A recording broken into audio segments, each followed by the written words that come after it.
झीरम घाटी हमले की जांच कर रही केंद्रीय जांच एजेंसी एनआईए को सुप्रीम कोर्ट से बड़ा झटका लगा है। कोर्ट ने एनआईए की याचिका को खारिज करते हुए छत्तीसगढ़ पुलिस को मामले की जांच की अनुमति दे दी है। कोर्ट ने कहा है कि हम मामले में दखल नहीं देंगे। इसके बाद छत्तीसगढ़ में एक बार फिर से झीरम कांड को लेकर सियासी पारा गर्म हो चला है। देखिए इस पर खास रिपोर्ट। साल 2018 में सरकार बदलने के बाद कांग्रेस ने इस मामले की जांच के लिए एसआईटी का गठन किया था।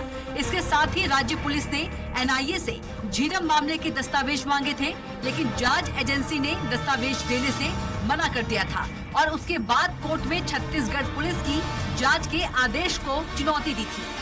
बता दें 25 मई 2013 को सुकमा जिले में परिवर्तन यात्रा का आयोजन हुआ था। कांग्रेस नेताओं के काफिले पर नक्सली हमले में 30 से भी ज्यादा लोगों की मौत हुई थी, जिनमें कांग्रेस के तत्कालीन अध्यक्ष नंद कुमार पटेल, उमेश पटेल, महेंद्र कर्मा, उदय मुदलियार, विद्याचरण शुक्ल, योगेश शर्मा जैसे कांग्रेस के नेताओं की शहादत हुई थी।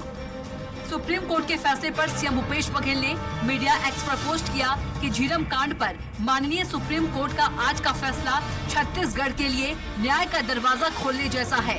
झीरम कांड दुनिया के लोकतंत्र का सबसे बड़ा राजनीतिक हत्याकांड था। इसमें हमने दिग्गज कांग्रेस नेताओं सहित 30 से अधिक लोगों को खोया था। कहने को एनआईए ने इसकी जांच की, एक आयोग ने भी जांच की, लेकिन इसके पीछे के वृहद राजनीतिक षड्यंत्र की जांच किसी ने नहीं की। छत्तीसगढ़ पुलिस ने जांच शुरू की तो एनआईए ने इसे रोकने के लिए अदालत का दरवाजा खटखटाया था। आज रास्ता साफ हो गया है। अब छत्तीसगढ़ पुलिस इसकी जांच करेगी। किसके किसके साथ मिलकर क्या षड्यंत्र रचा था, सब साफ हो जाएगा। सीएम के राजनीतिक सलाहकार विनोद वर्मा ने कहा, 25 मई 2013 को नक्सलियों ने घटना को अंजाम दिया था। कांग्रेस कार्यकर्ताओं संग 32 लोगों की हत्या हुई थी। इस हत्याकांड की जांच का जिम्मा एनआईए को दी गई। इस जांच में हत्याकांड का षड्यंत्र वाला हिस्सा शामिल ही नहीं था। कांग्रेस की सरकार बनी तब सबूत के आधार पर छत्तीसगढ़ पुलिस ने जांच शुरू की, पर एनआईए ने इसके खिलाफ याचिका दायर की। इस पर आज सुप्रीम कोर्ट ने फैसला लिया है। इस आपराधिक षड्यंत्र की जांच अब छत्तीसगढ़ पुलिस करेगी। एफआईआर के आधार पर हमने जांच शुरू की, छत्तीसगढ़ पुलिस ने जांच शुरू की, तो एनआईए सबसे पहले ट्रायल कोर्ट में पहुंच गई कि इस एफआईआर को निरस्त किया जाए। एनआईए चूंकि जांच एजेंसी थी और उसने जांच कर ली है, इसलिए और किसी जांच की ज़रूरत नहीं है। ट्रायल कोर्ट ने पहले स्टे किया, फिर उसको खारिज कर दिया। फिर एनआईए हाईकोर्ट पहुंची, वहां भी स्टे हुआ, फिर उसके बाद वो भी याचिका खारिज हो गई। एनआईए ने जो जाँच की उसमें जाँच में बाद में पता चला कि इस जाँच में हत्याकांड का षड्यंत्र वाला हिस्सा तो शामिल ही नहीं है।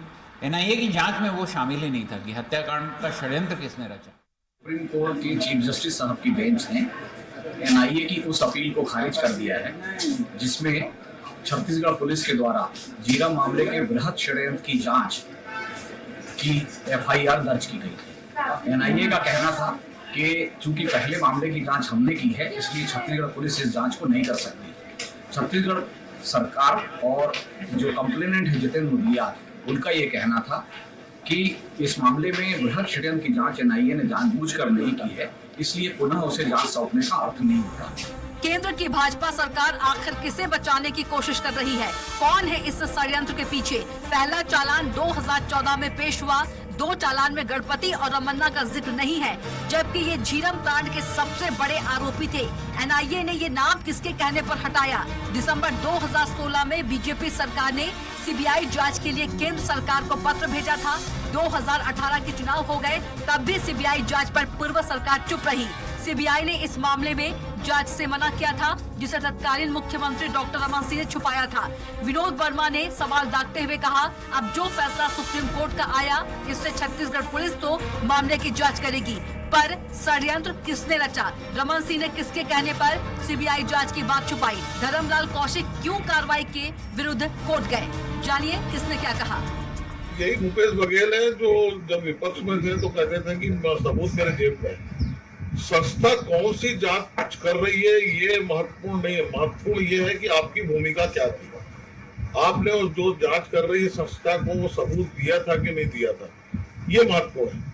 और इस महत्वपूर्ण भूमिका को आपने नहीं निभाया। आपने हर वर्षी के अंदर में केवल खाओ खरीदने का काम किया।